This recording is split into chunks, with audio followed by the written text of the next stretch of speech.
C'est avec une très grande joie d'entrer en nouveau dans votre foyer. Vous qui nous écoutez, qui nous suivez de temps en temps, cet enseignement qui vous apporte la vie éternelle et le salut, qui vous guide et vous donne de la joie et du bonheur pour tous ceux qui écoutent, car on parle de l'ôtement du péché et que tous ceux qui sont avec Yahushua ne pêchent plus. C'est le bonheur exceptionnel et c'est la grande paix pour vous d'être à ses côtés. C'est pourquoi on va vous partager cette bonté et aujourd'hui on va parler du sujet de Noël qui est dangereux pour vous. Alors réfléchissez. Pour vous qui célébrez cela et qui pensent à le faire également, sachez que c'est un pire danger qui vous attend avec cela. Ça va vous faire jeter en enfer si vous continuez encore à le faire. Nous sommes donc arrivés au moment pour avancer à l'enseignement et avec la parole. Tout de suite, nous allons entrer dans le vif de l'enseignement. Concernant Noël, est-ce que l'événement de Noël respecte la loi de Dieu? Est-ce que c'est autorisé de le célébrer ou non? La réponse est directe. À la fois, ce schéma ne suit pas du tout la loi, c'est-à-dire la loi du Dieu d'Abraham, à travers son fils qu'il a envoyé également, c'est-à-dire que vous êtes des transgresseurs de la loi, comme les diables et les satans. Vous êtes dans les mêmes classes et après vous irez en enfer, car les transgresseurs de loi sont des pécheurs et les pécheurs n'iront jamais au ciel des cieux. Aujourd'hui donc nous allons voir toutes ces paroles. Premièrement, c'est interdit par la Sainte Écriture selon 2 Corinthiens chapitre 5. Et vous pouvez lire directement si vous avez la Sainte Écriture avec vous. Et moi aussi, je vais lire de mon côté parce que nous avons la même Bible. D'ailleurs, moi aussi, j'ai la Bible en application ici avec le livre 2 Corinthiens chapitre 5 à partir du verset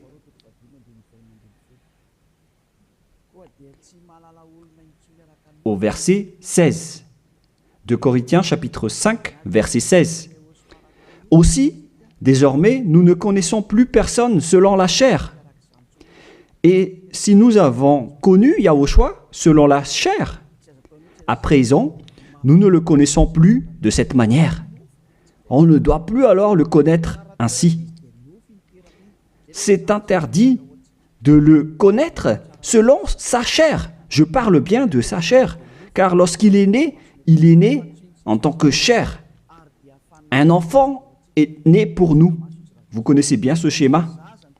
On parle d'un enfant et non pas d'un esprit. On n'a pas dit que c'est un esprit qui est né pour nous. Ce qui était dit, c'est que c'est un enfant qui est né pour nous. Et la Sainte Écriture dit qu'il a vraiment pris la forme de la chair, que nous allons d'ailleurs lire dans le livre de l'Hébreu, et nous allons encore y revenir après. Mais nous allons lire d'abord Hébreu 2, 11.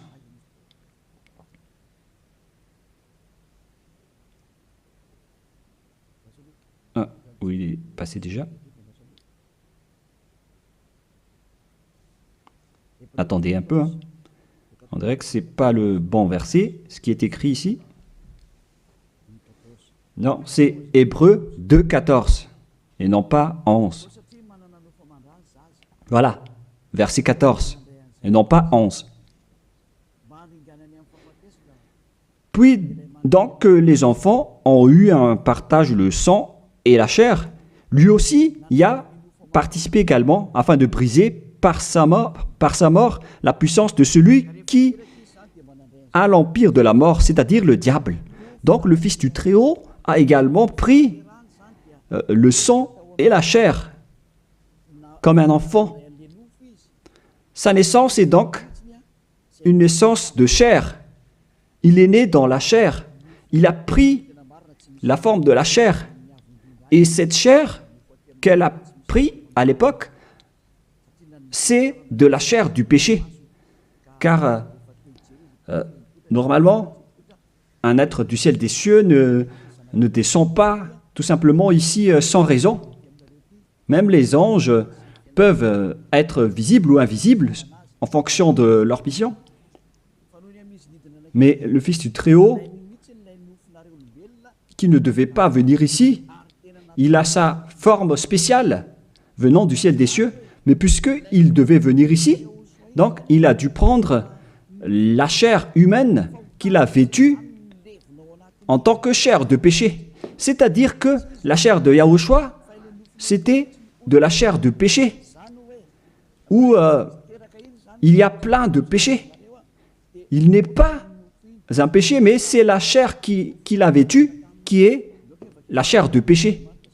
Donc si on regarde la chair qu'il a vêtue, on voit vraiment que c'est de la chair du péché. Et nous allons d'ailleurs voir la parole de Dieu à ce sujet. Nous allons encore lire ce verset avant de revenir à la première. Donc, Romains, chapitre 8, au verset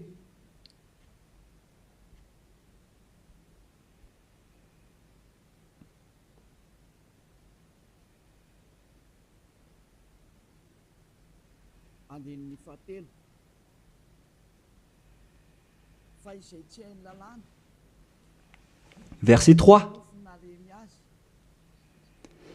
Car ce qui était impossible à la loi, parce qu'elle était sans force à cause de la chair, Dieu l'a fait en envoyant pour le péché son propre Fils, dans une chair semblable à celle du péché. Et il a condamné le péché dans la chair. Ici donc, nous voyons bien que Yahushua, le Fils du Très-Haut, sa chair était une chair de péché.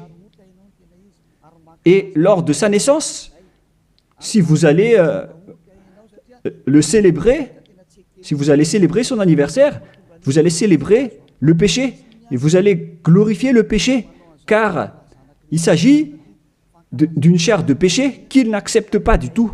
Donc, c'est pourquoi c'est interdit de célébrer Noël, car c'est une célébration de sa chair, qui est une chair de péché, qui est vraiment interdit.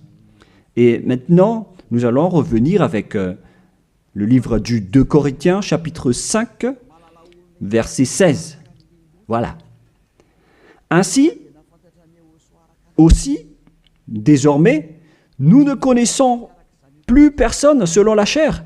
Et si nous avons connu Yahushua selon la chair, à présent, nous ne le connaissons plus de cette manière. C'est devenu interdit de le connaître ainsi.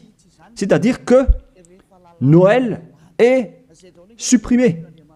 Si vous le célébrez encore, c'est-à-dire que vous êtes avec le diable. Alors, ne contestez plus. Si c'est une loi, alors c'est une loi. Mais vous avez été trempé par ce Jésus. Et après vous avoir trempé, il cherche le moyen pour manipuler vos esprits. Alors qu'on voit clairement que vous faites n'importe quoi. Vous provoquez la guerre au Dieu d'Abraham. Le Dieu d'Abraham dit que c'est interdit de le faire. Mais lui, il insiste pour le célébrer. Et vous voyez que c'est un envoyé du diable qui vous trompe. Et vous n'êtes pas encore conscient de cela. Quand je dis cela, certains sont en colère. Ces personnes qui vous font célébrer Noël vous jettent en enfer. Ils ne sont pas comme des hommes qui sont fermes, qui ont la fermeté comme moi. Moi, je suis ferme devant la vérité, par exemple. Et moi, j'ai dit, contrez cette vérité si vous osez, mais personne n'a osé le faire. Ils aiment juste critiquer, mais ils sont dans le tort complètement.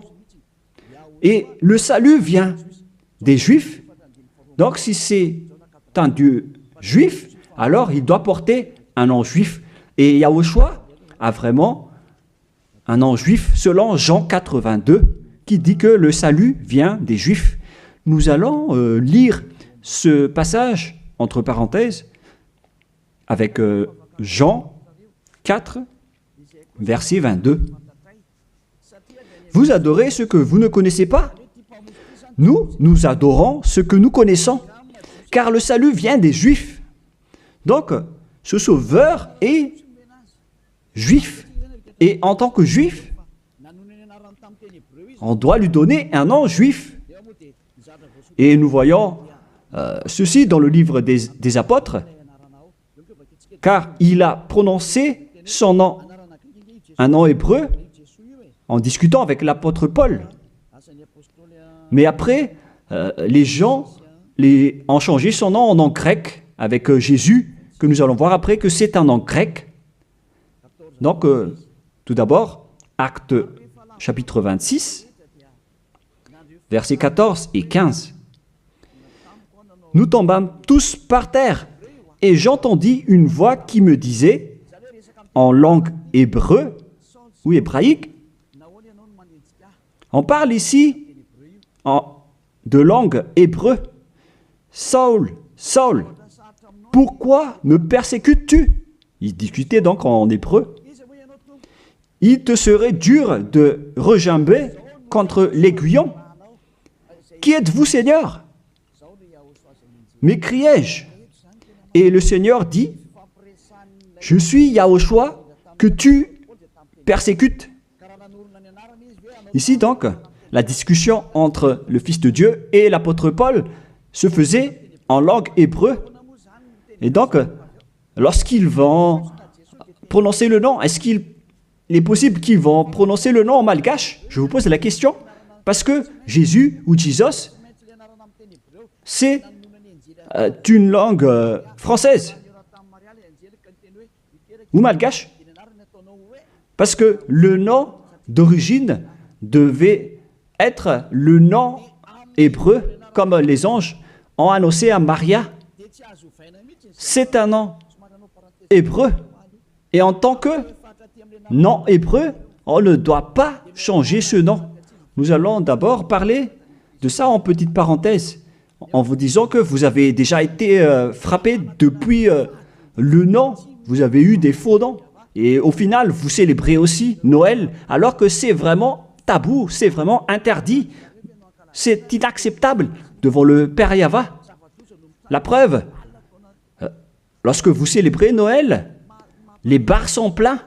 Vous dites que vous célébrez votre Dieu et vous êtes dans les bars, vous buvez dans les bars et vous faites des balles de jeûne. On voit que vous n'êtes pas du tout avec le Dieu d'Abraham, vous êtes avec un autre faux Dieu. Vous êtes qui départ le diable et vous n'êtes pas du tout conscient. Encore. Vous provoquez la colère du Dieu d'Abraham et vous ne vous cassez pas la tête. Vous continuez dans le mauvais sens. On continue la parole. Tout d'abord, le nom de ce Fils du Très-Haut est un nom juif. Il vient des Juifs. Lorsqu'il a discuté avec Paul, ils ont discuté en langue hébreu. Donc, c'est clair que c'était un nom hébreu qu'ils ont prononcé et non pas un nom français, anglais ou autre nom. Deuxièmement.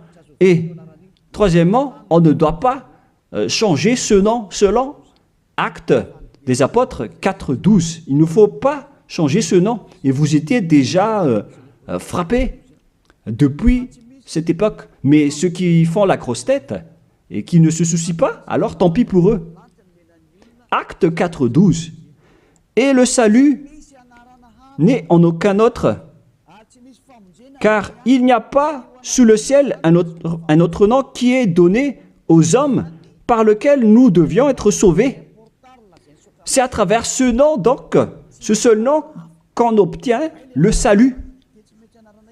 Et alors que, selon la Sainte Écriture, il n'y a pas d'autre nom, le nom doit être unique alors. Et ça doit être un nom hébreu qui ôte les péchés des gens. Et vous voyez déjà que tous ceux qui sont avec Élia sont ôtés de leurs péchés. C'est clair alors que ce nom, c'est Yahushua. Et il a dit qu'il ne faut plus le connaître selon la chair. Alors qu'au contraire, vous le connaissez selon la chair. Vous transgressez la loi selon, vous pensez selon juste vos réflexions. Alors que c'est vraiment dangereux pour vous, les gens. Est-ce qu'on va suivre vos habitudes, les humains, ou est-ce qu'on va suivre l'habitude du Dieu d'Abraham? La question se pose pour vous. La réponse, vous avez fait ce que vous aimez, et lui aussi, donc, il va aimer vous jeter en enfer. Alors, vous pouvez continuer à faire ce que vous voulez, mais après votre mort, vous irez en enfer. Et les prêtres et les pasteurs ne pourront pas vous sauver. Eux aussi, ils vont être jetés en enfer, tout comme vous, avec le même résultat. Mais pourquoi vous n'écoutez pas cette vérité? Ou bien vous aimez juste critiquer ou contrer?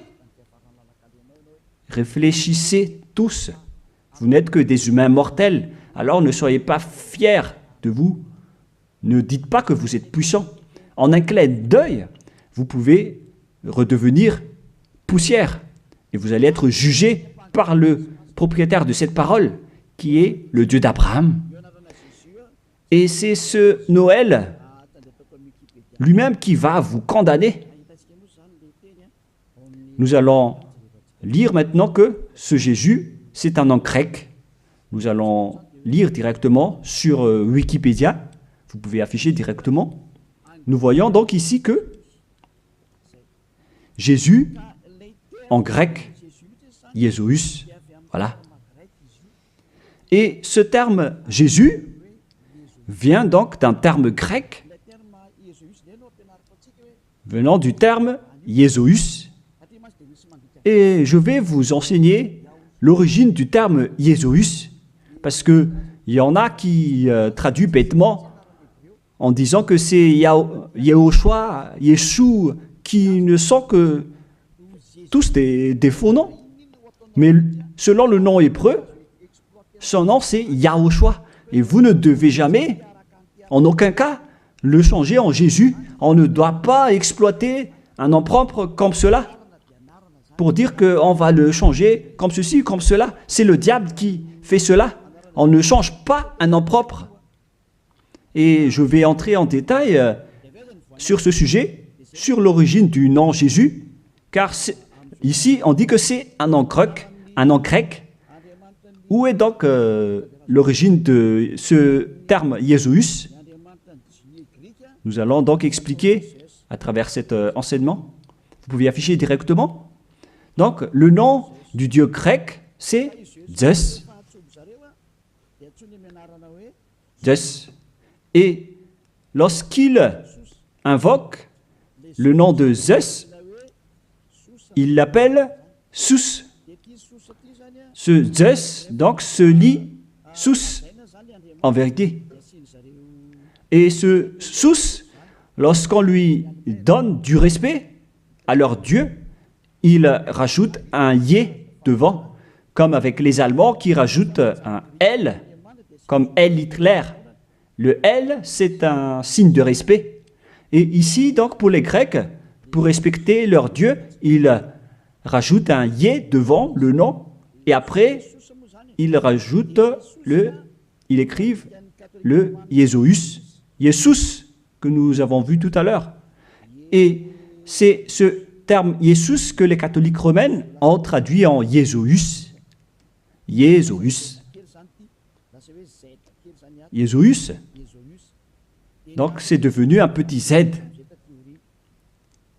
par là. Et le Jésus s'est transformé en Yes. Yes. Et le Yes s'est transformé en Jésus, etc. Nous allons aussi suivre ce schéma à partir de Jésus. Et ils ont changé le U en J. Pour certains, ils ont changé en J. Voilà. Et ça donne Jésus. Et du coup, ça donne aussi Jésus ou Jesus, c'est-à-dire Jésus. Voilà donc la structuration de ce terme. Ce Dieu-là, alors, c'est bien un Dieu grec. Ça n'a rien à voir avec l'hébreu. Vous voyez que c'est vraiment une grande tromperie que les gens ont fait jusqu'à maintenant. Vous adorez le Dieu grec. Et surtout, avec le sujet du 25 décembre, je vais entrer tout de suite là-dedans, car je veux dire que c'était depuis ce roi diabolique, à l'époque, qu'on a célébré donc cette date du 25 décembre, en célébrant aussi le dieu Zeus olympien, qui a inventé d'ailleurs les Jeux olympiques. Il a inventé les jeux des personnes nues qui se courent après et qui font des luttes. C'est Zeus qui a enseigné cela avec le roi Antiochus Épiphane également. Et donc Zeus était également avec lui. Nous allons donc lire ce passage dans la Bible, dans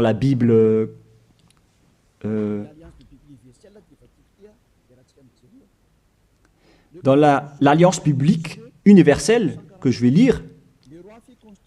Le 15e jour du mois de Casleu, l'an 145, le roi fit construire l'abomination de la désolation sur l'autel. Il construit aussi des autels dans la ville de Juda. On voit aussi donc ce verset dans le livre de 1 Maccabée, chapitre 1, verset 54 pour une autre version, et verset 57 pour une autre version. Donc, si vous avez le livre du Maccabée dans la Bible catholique, je vais relire encore une fois chez moi, et vous voyez sur l'écran en langue malgache, qui est plus convenable, mais le voilà. 1 Maccabée, chapitre 1, verset 57 pour une autre version, et pour une autre version, c'est verset 54. Et donc, on a aussi le verset 57 pour l'autre version. Le voilà. Le 15e jour du mois de Casleu, l'an 145, ils construisirent l'abomination et de la désolation sur l'autel des holocaustes. Ils construisirent aussi des autels dans les villes de Juda, alentour. Quel est alors le rapport de cette histoire avec ce que je dis ici? C'est que il y avait un roi qui a provoqué la guerre au Dieu d'Abraham, qui a profané son temple, qui a fait des abominations dans le temple. Et cet homme, il est entré dans le temple de Jérusalem à la date du 15 du mois de Casleu, et il a construit des autels, des holocaustes dans ce temple. Et avec ces autels, il va pratiquer des sacrifices d'holocauste. Et après, à la date du 25 décembre, il est encore entré là-dedans, dans le temple, en faisant des holocaustes. Ce que je veux dire, c'est que c'est ce Antiochus IV Épiphane qui est le propriétaire de cette fête. La preuve, le dimanche de l'Épiphanie que vous célébrez tous ensemble, que ce soit les protestants ou les catholiques, vous célébrez tous le dimanche de l'Épiphanie. Cet événement vient du nom du roi Antiochus IV Épiphane. Dans le 1 Maccabée, chapitre 1, verset 11, de ces rois sortit une racine d'iniquité. On parle ici d'un roi grec, Antiochus Épiphane, fils du roi. qui avait été à Rome comme otage. Donc, selon ce schéma, ce Antiochus IV, Épiphane, c'est un roi grec. Et ce roi est entré dans le temple. Et lors du 14e jour déjà, où on va préciser, pour ne pas faire une erreur, nous allons bien préciser, car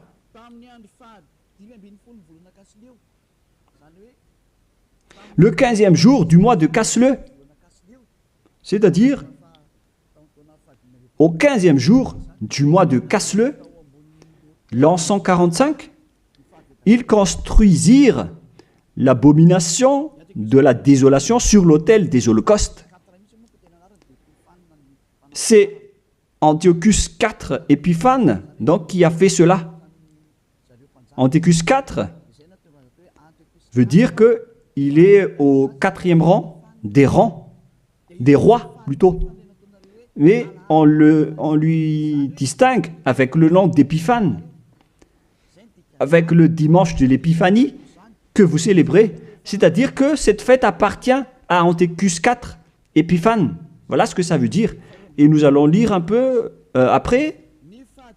Et maintenant, le verset d'en bas, verset 62. Le 25 du mois, il offrait un sacrifice sur l'autel qui avait été construit sur l'autel des holocaustes. Donc, le 25 décembre du mois de Casle, on va préciser ça après, ils sont entrés dans le temple pour faire des abominations, pour faire des holocaustes inappropriés. C'est-à-dire que cet homme, Antiochus IV Épiphane, qui est le diable en personne, il a profané le temple du Père Yahva lors de la date du 25 décembre. C'était une date qui a rendu en colère et énervé le Père Yahva, cette date du 25 décembre que vous célébrez tous. Et cela est prouvé par le dimanche de l'Épiphanie que vous célébrez après le 25 décembre. C'est pour prouver que vous célébrez Épiphane et non pas le Fils du Très-Haut. C'est le diable qui est derrière tout cela. Et vous êtes jugés par ce dimanche de l'Épiphanie qui parle de la fête d'Épiphane. Et vous êtes tous attrapés et piégés par cela. Vous avez rendu en colère le vrai Dieu en rendant gloire au diable d'Antiochus IV Épiphane, car c'est lui qu'on célèbre à ce sujet. Nous allons lire ce passage et merci de bien préciser dans votre livre, car il y a une explication de ceci dans 1 Maccabée, chapitre 1, verset 54 dans une autre version, et 57 ou 59, et verset 62. Le 25e du mois, ils offraient un sacrifice sur l'autel païen qui avait été construit sur l'autel du temple des holocaustes. Et nous allons préciser ici, en décembre 167 avant Yahushua, l'heure abominable, c'était l'autel de Zeus olympien, le dieu grec. Je répète encore une fois, Kislev en l'an 145, c'est la fin décembre 167 avant Yahushua. L'heure abominable, c'est l'autel de Zeus olympien, dieu grec. C'est ce qu'on veut transmettre ici, donc, c'est que on a vraiment fait entrer le dieu grec dans le temple. Et c'est bien Zeus qu'ils ont fait entrer dedans. C'est ce que je vous ai dit tout à l'heure, que c'est lui qui est appelé aussi Sus, ce dieu grec. C'est vraiment Jesus. Et vous aussi, vous l'appelez Zeus ou Jésus. Ça vient du terme Jesus. Et on vous a manipulé aussi avec l'événement du 25 décembre. C'est Antiochus IV que vous vénérez.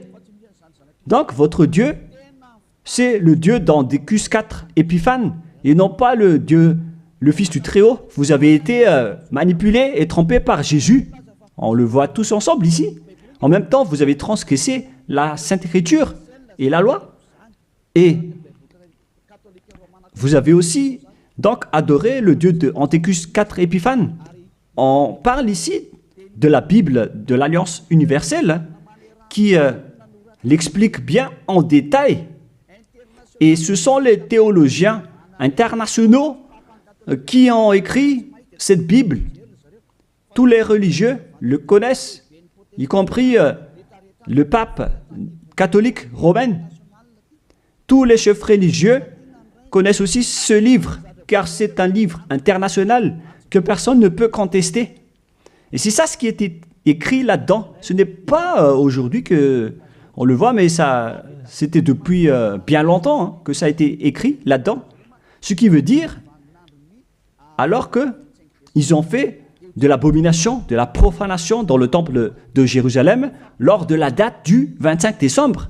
Et maintenant, nous allons voir que cette date du 25 décembre était le jour où Antiochus IV a profané le temple, tout en célébrant également son anniversaire, en profanant le temple de Jérusalem et en provoquant la colère du Père Yahva. Et c'était lors de la date du 25 décembre. Nous allons également lire la parole concernée à ce sujet. Vous pouvez aussi suivre.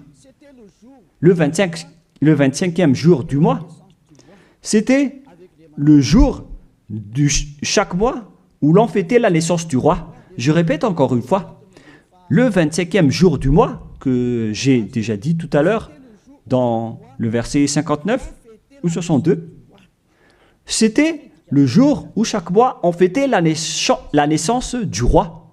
Ça veut dire que la date du 25 décembre, c'est la date de célébration de l'anniversaire de naissance de Antiochus IV Épiphane. Et j'ai failli oublier de vous dire que le mois de Casleu veut dire vers la fin de décembre 167. Le mois de Casleu et le mois de décembre sont donc vraiment similaires. Et donc, ils sont entrés le 15 décembre dans le temple. Et le centre de la fête, c'était le 25 décembre, l'anniversaire de Antiochus IV Épiphane. Et ce qui a rendu vraiment gravement en colère le Père Yahva, c'est suite à l'entrée du dieu grec Zeus dans le temple également, lors de cette date, ils ont apporté des holocaustes pour Zeus à la date du 25 décembre dans le temple du Père Yahva.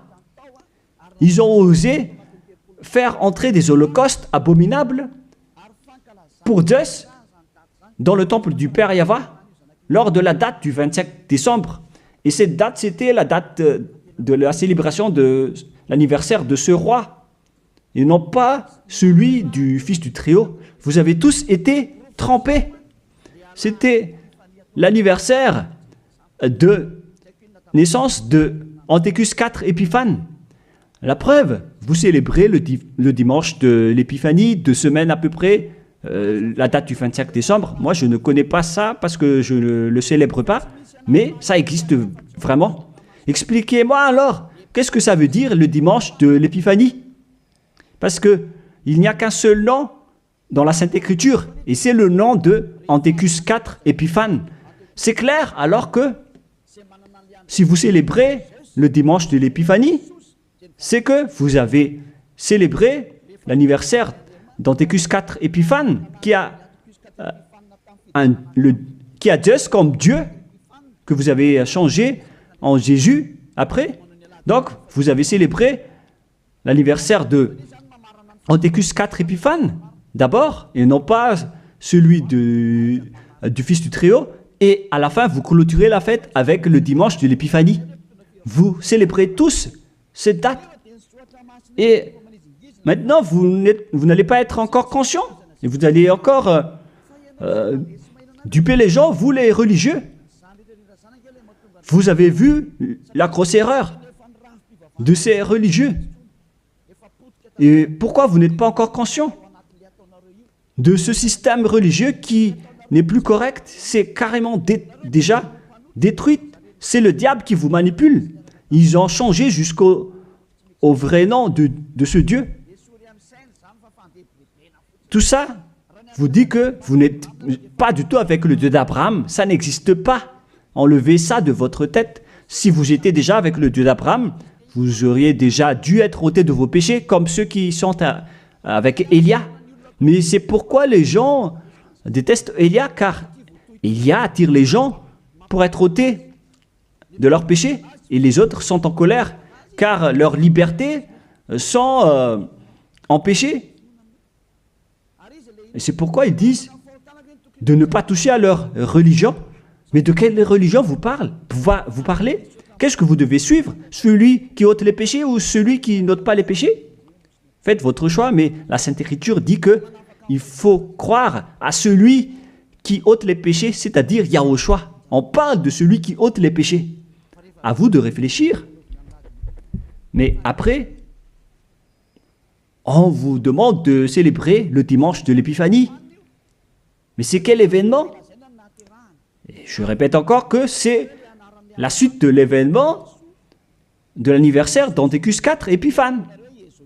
Car lors de cette date, vous avez aussi glorifié le dieu grec Zeus, Jesus, après, ou Jesus, selon les Anglais, Jésus pour les Français. Vous avez donc tous célébré le dieu grec en célébrant aussi l'anniversaire de Antiochus IV Épiphane et non pas celui de Yahushua. Le Fils du Très-Haut n'avait pas cette date de naissance. C'est pourquoi ce Jésus est vraiment un grand imposteur. C'est vraiment une grande tromperie qu'il a fait. Et vous n'allez pas encore être conscient que ce Jesus ou Jésus ne vous ôte pas les péchés. Et sachez que les pécheurs n'iront jamais au ciel des cieux. Car si c'était possible, alors le diable aussi aurait eu l'occasion et l'opportunité d'aller au ciel des cieux, alors que les diables sont les chefs des pécheurs. Et ils n'iront jamais là-bas. Alors soyez conscients. Vous avez été trempés. Le Dieu que vous adorez, c'est le Dieu d'Antiochus IV Épiphane. Le Dieu Zeus. Et en l'an 2000, je ne me souviens pas précisément, la flamme olympique est arrivée à Madagascar. Cette flamme a d'ailleurs déjà fait le tour du monde et vous avez fait une grande culte religieuse sur le terrain de Mahamasne à l'époque pour glorifier et honorer cette flamme, alors que c'est la flamme de Zeus qu'on a pris en Grèce. Vous ne pouvez pas nier cette parole, ça a existé, hein. C'est la réalité. Vous avez pris cette flamme en Grèce sur le mont Olympe qui a le feu qui ne s'éteint pas jusqu'à aujourd'hui. Il parle de la présence de Zeus. On a pris cette flamme là-bas et on l'a amenée à Madagascar. Et toutes les églises, les protestants, les catholiques, ainsi que les petites églises, se sont réunis pour faire une culte de prière ensemble à ce moment-là. Mais moi, j'ai dit que vous faites n'importe quoi. C'est une erreur que vous faites. Et tout le monde a reculé après. Et ils ne l'ont plus osé le faire. Peut-être qu'ils l'ont refait, mais ils l'ont fait discrètement. Parce qu'ils connaissent déjà que l'ambassadeur de Yahushua va encore se lever pour blâmer et pour critiquer. Mais cela prouve que cette flamme vient du mont Olympe, le montagne de feu. Et ils ont pris donc cette flamme là-bas, car Antiochus IV Épiphane, il a créé les Jeux Olympiques avec les jeux de lutte, avec des personnes nues. C'est Antiochus IV Épiphane qui les a créés et qui les a enseignés. Il est le leader de ce genre de jeu. C'est pourquoi la majorité des sports se pratiquent nus, car c'est lui qui a inventé cela. C'est pourquoi on parle de Jeux olympiques. Ça vient du mont Olympe en Grèce, et c'est Zeus qui est dedans, que les Grecs ont appelé Jésus, Jésus pour les catholiques, et Jésus, au final, celui que vous adorez. Donc, vous adorez Zeus. C'est Zeus qui est votre chef. Et après, je ne me souviens plus si c'était en 2004 ou 2006, vous avez emmené la flamme olympique ici. Vous avez fait une grande fête au terrain de Mamas, qui a créé une grosse embouteillage comme pas possible. Ici à Tananarive, ça a vraiment été trop. C'était une grande folie. Ça prouve donc que votre Dieu, c'est Zeus. Car s'il n'était pas votre Dieu, alors vous n'aurez pas dû faire de la prière ensemble avec cette flamme olympique. Alors, c'était la preuve que vous priez le Dieu Zeus, qu'on appelle également Sus ou Jésus, et au final, Jésus ou Jesus. Qu'est-ce que vous allez encore dire face à cela? Alors, osez dire que on n'a pas fait une culte, on n'a jamais fait de culte à Mamas, en disant que j'invente tout ça. Bah, là, c'est trop de mensonges si vous osez encore dire cela. Parce que là, on parle vraiment de la flamme olympique qui vient du mont Olympe en Grèce. Et ensuite, le Dieu qui est propriétaire de cette flamme, il s'appelle Zeus, que vous appelez aussi Jesus ou Jésus, avec les autres appellations que j'ai déjà expliquées. Et l'homme qui l'a vénéré, c'est Antiochus IV Épiphane. Ils sont dans le même camp. Alors que vous, les religieux et vos fidèles, vous avez prié ensemble avec cette flamme olympique. C'est-à-dire que vous avez le Dieu, vous avez comme Dieu le Dieu grec jusqu'à la fin. Alors, restez toujours là-dedans et vous allez voir. Vous célébrez déjà l'anniversaire de Antiochus IV Épiphane, et non pas la naissance du Fils de Dieu. Et la dernière preuve, c'est le dimanche de l'Épiphanie. Qu'en est-il du dimanche de l'Épiphanie que vous célébrez? Le dimanche de l'Épiphanie, c'est la clôture de la fête. Ça a commencé le 15 décembre. Le centre de la fête, c'est le 25 décembre. L'anniversaire d'Antiochus IV Épiphane, et il clôturait la fête avec le dimanche de l'Épiphanie. Lorsque un roi fait la fête, ça dure en moyenne 1 mois, ou un peu plus, ou un peu moins, mais ça peut être plus. Donc, ils ont commencé le 15 décembre, le centre de la fête se déroulait le 25 décembre, et après ils ont terminé avec le dimanche de l'Épiphanie. C'était donc vraiment l'événement de la fête de Antiochus IV Épiphane. Est-ce que vous allez encore contester cela? Soyez conscients que ce Jésus n'est pas un vrai Dieu. Il vous rend pécheur. Il vous tend toujours des pièges. Vous entrez encore dans des pièges. Surtout avec ceux qui suivent les pays qui adorent ce Jésus. Il les frappe vraiment, il les punit. Il les punit vraiment comme ce qui se passe ici à Madagascar, avec les faux chrétiens. C'est vraiment incorrect ce que vous faites, et vous êtes tous en train d'être jetés en enfer par ce Jésus. Si vous n'êtes pas encore conscient, tant pis pour vous, mais si vous voulez être sauvé, rapprochez-vous de Élia. Si vous voulez être libéré, alors suivez Élia. Suivez-moi et vous allez être libre et vous irez au ciel des cieux. L'objectif, c'est de ne plus jamais pécher. Mais hélas, vous ne pouvez pas entrer dans ce chemin car vous êtes des pécheurs.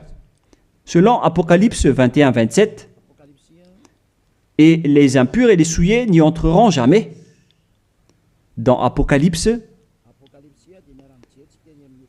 et on regarde tous à travers l'écran. Pour vous qui pleurez à rester pécheur, voilà la réponse pour vous dans Apocalypse 21-27. Ça ne marche pas? Bon, il faut réparer rapidement alors.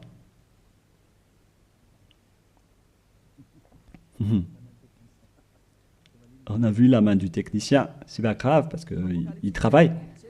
Apocalypse 21-27. Et il n'y entrera rien de souillé. Voilà ce qui est dit dans votre Bible. Donc, les pécheurs n'iront jamais au ciel des cieux. Vous vous trompez d'adresse. Vous avez un faux espoir. Vous avez vraiment été frappé par ce faux Dieu, par votre faux Dieu qui n'est qu'un imposteur. Si c'était un vrai Dieu, il aurait déjà dû vous ôter de vos péchés. Mais voilà, il vous a trompé. Voilà, vous ne pouvez plus répondre avec le dimanche de l'Épiphanie. Qui vous a fait célébrer cette date? Pourquoi vous l'avez célébrée? Vous l'avez célébrée pour vous enchaîner en ce moment. Car le dimanche de l'Épiphanie clôture la fête du roi.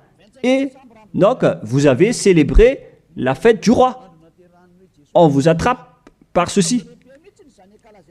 Vous dites que le 25 décembre, c'est la date de naissance de Jésus, alors que vous adorez Zeus, le dieu grec, le dieu d'Anthécus IV Épiphanes, et en même temps, vous célébrez l'anniversaire d'Anthécus IV Épiphanes, tout en adorant le dieu Zeus olympien.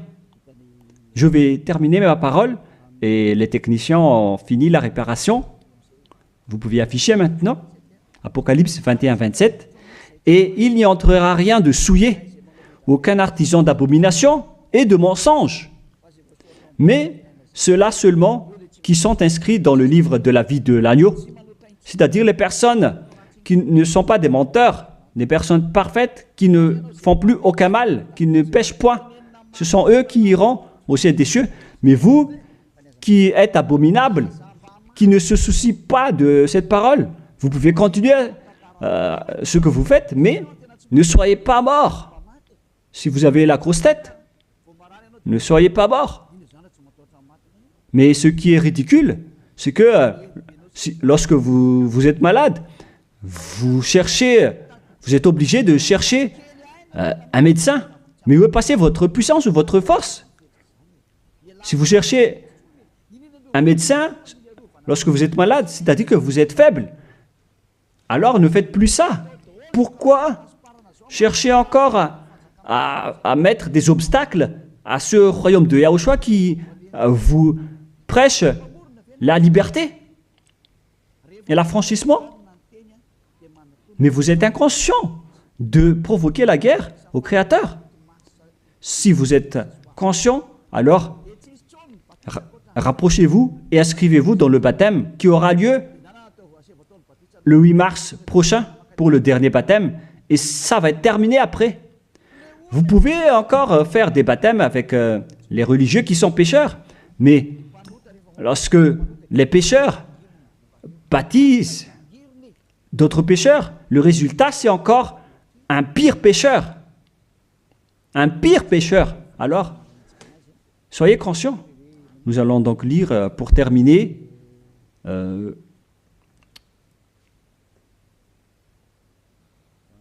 voilà.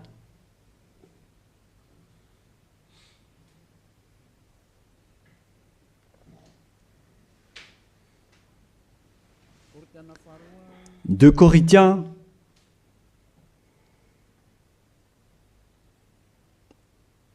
chapitre 5, verset 16. Vous pouvez afficher directement. Voilà.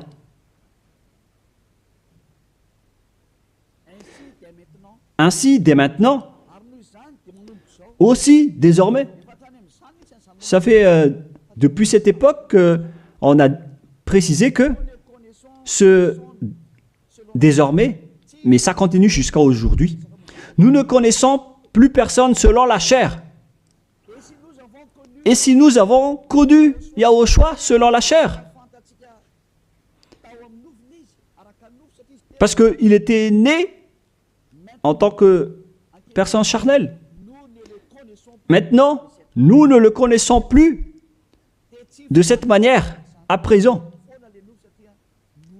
La chair est supprimée car c'était une chair de péché. Selon ce que je vous ai enseigné dans Romains 8.3, on parle de chair de péché. Donc si vous allez célébrer cela avec sa naissance, vous allez donc célébrer du péché. Voilà donc la loi. C'est devenu une interdiction totale pour ceux qui servent le Dieu d'Abraham. Comme moi, Elia, je sers le Dieu d'Abraham. Vous l'appelez Dieu d'Abraham, vous les humains, mais pour nous, c'est le Dieu du ciel des cieux. Il s'appelle Yahweh, notre cher Père. Lorsque vous le servez, vous ne devez plus entrer dans ce schéma. Vous dégagez directement, vous vous rapprochez de Elia et vous inscrivez votre nom dans le baptême rapidement pour éviter la mort, au cas où vous allez mourir après. Mais les gens qui font du cinéma, qui font juste semblant d'être avec le Dieu d'Abraham, si vous n'êtes pas avec le Dieu d'Abraham, vous n'allez pas être avec Elia. Mais ce sont seulement qui veulent être avec le Dieu d'Abraham et qui ne veulent plus jamais pécher, qui vont être avec Elia, et je vais vous ramener au ciel des cieux. Voilà la fin de ma parole. Soyez conscients. Bref, ceux qui célèbrent Noël vont être en guerre avec le Dieu d'Abraham et vont aussi être en guerre avec Yahushua, le fils du Très-Haut, qui a dit « ne péchez plus ». Et ceux qui célèbrent Noël vont être en guerre avec ce Dieu d'Abraham qui a dit « je ne donnerai point ma gloire aux autres et ne souillez pas mon nom ». C'est dans Ésaïe 48:11 que nous allons d'ailleurs lire. Sa gloire ne doit plus être donnée aux autres faux dieux. Si vous utilisez encore cette parole de Dieu, si vous voulez servir le Dieu d'Abraham, alors il ne faut plus faire du n'importe quoi. Il faut suivre ses paroles. Lorsqu'il dit que c'est interdit, alors ne faites plus la grosse tête. Et ceux qui insistent à vous dire le contraire, c'est-à-dire, sachez qu'ils vont vous jeter en enfer. Alors ne soyez plus manipulés comme les enfants. Vous êtes maintenant matures, vous êtes des adultes, vous avez la conscience. Sachez que c'est de l'amour pour vous sauver. On dévoile donc le mal que font ces faux dieux. Alors, face à cet amour, soyez conscients maintenant. Soyez conscients. Dans Ésaïe 48:11, il est dit qu'il ne faut plus prier les faux dieux. C'est interdit par la loi. C'est pour l'amour de moi que je le fais. Car comment mon nom serait-il profané? Je ne donnerai pas ma gloire à un autre. Pourquoi donc le Seigneur Yahushua, le Fils du Très-Haut ici, pourquoi il dit qu'il ne faut pas célébrer la chair du péché? Et la Sainte Écriture dit aussi que le 25 décembre, c'est la date de naissance du roi diabolique et non pas celui du Fils du Très-Haut. Voilà ce que le Fils du Très-Haut a dit. Et pourquoi vous insistez encore à faire le contraire? Mais qu'est-ce que vous cherchez, vous les religieux qui sont des sorciers? Et aussi, vous qui acceptez d'être menés dans le tort. Mais qu'est-ce que vous cherchez? Vous voulez vraiment provoquer la guerre à ce Dieu d'Abraham? Vous l'avez déjà fait, alors vous pouvez continuer. Mais pour ceux qui sont conscients qu'on ne peut pas le combattre, ce Dieu d'Abraham, alors dégagez de là et venez ici. Rapprochez-vous de Elia et suivez Elia. Voilà ce que vous devez faire. Il faut suivre Elia. Il va nous ramener au ciel des cieux, chez le Dieu d'Abraham. Il va nous ramener là-bas. Mais il faut d'abord être ôté des péchés pour y intégrer. Et on a réussi cela. C'est le pouvoir que Yahushua a donné à Elia. Alors suivez-moi. Nous irons chez le vrai Sauveur, Yahushua, celui qui a vraiment été crucifié. Allons-y maintenant.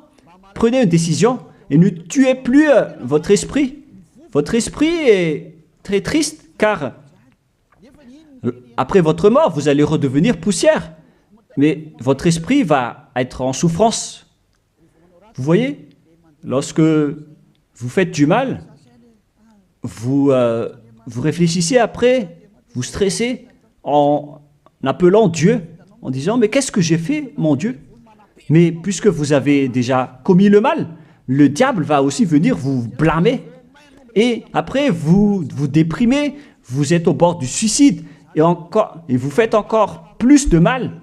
Voilà ce que font ces diables. Ils vous encouragent à faire du mal. N'acceptez plus cela. Retournez-vous vers Yahushua. Ma parole se termine. Rapprochez-vous de Yahushua. N'entrez plus dans ce mauvais sens et dans cette folie.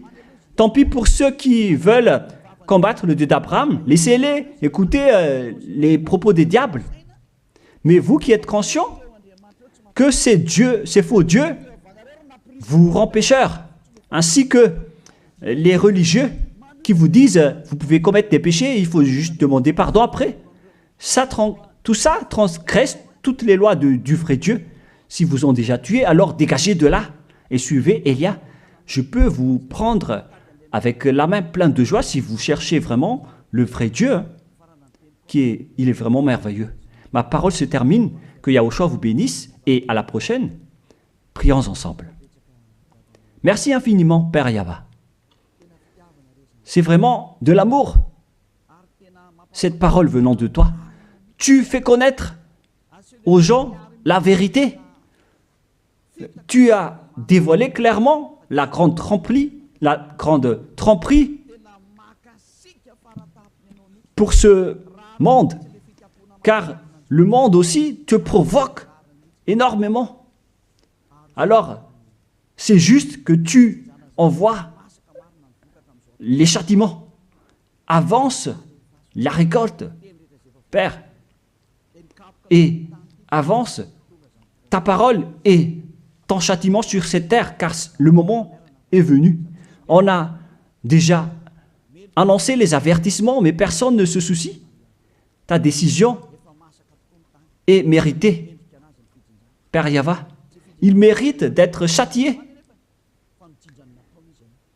Il ne s'agit pas d'une récolte pour le ciel des cieux, mais un châtiment d'après ce qu'ils ont fait. C'est le jour de la vengeance, Père. Mais tous ceux qui veulent fuir ce danger, Père, qu'ils sortent de là et qu'ils se rapprochent de Élia, car je vais les ramener auprès de toi, Père Yahva et Yahushua. Faites en sorte qu'ils me trouvent, même s'ils sont à l'extrémité de la terre. Faites en sorte qu'ils se tournent vers Élia. Je suis déjà là. Tu m'as déjà envoyé pour les envoyer vers toi, pour les regrouper, pour les ramener vers toi. Gloire à toi, Père Yahva. Gloire à toi, Yahushua. Bénis alors cette parole pour qu'elle touche le cœur de chacun, pour qu'il sache que c'est le salut, mais pas un jeu. Merci, Père Yahva. Au nom de toi, Yahushua, je fais toutes ces prières. Alléluia. Amen. Merci à tous d'avoir suivi la parole et l'enseignement. Au revoir. Au revoir tout le monde.